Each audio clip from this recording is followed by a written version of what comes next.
त्यापासून आहे ना आम्ही एक वेगळं काहीतरी बनवणार आहे, म्हणजे असं चटपटीत सारखं. तर ना हे शेंगदाणे आम्ही ना घेतलेले आहेत, कारण आम्हाला लागते ते. तर तुम्ही बघा आम्ही काय करतोय पुढे. तर हे शेंगदाणे आहे ना आपल्याला भाजून घ्यायचे, ते हे शेंगदाणे पूर्ण. तर आपण आहे ना हे शेंगदाणे भाजून घेऊया. वाटीभर घेतलेत. तर 2 चमचे आम्ही बेसन पीठ घेतलेले आहे, कारण आपल्याला लागतं ते बेसन पीठ. तुम्ही बघा की आम्ही काय करतोय. थोडीशी ना त्याच्या पण थोडीशी खाली वाटी घेतलेली आम्ही कॉर्नफ्लॉवर पावडर. तर ही त्यामध्ये टाकायची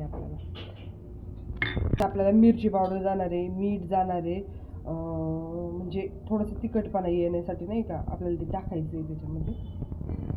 आणि थोडून आपलं वरतून मीठ आलं. हे बघा इथे शेंगदाणे ना चांगले भाजलेले आहेत. की आता पाणी टाकून ना मिक्स करून घ्यायचं.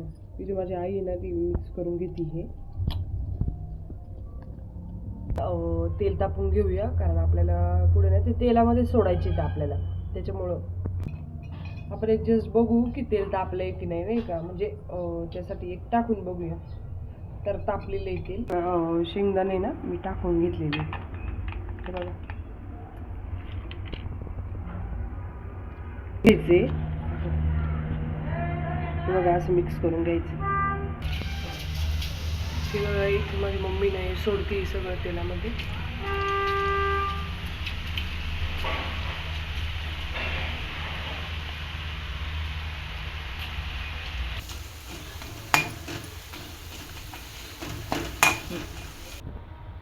बघा अजून झालं बरेच आहेत नाही का शेंगदाणे.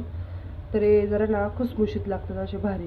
प्लेटमध्ये काढून घेतलेले हे आपल्याला खायचे सॉस सोबत.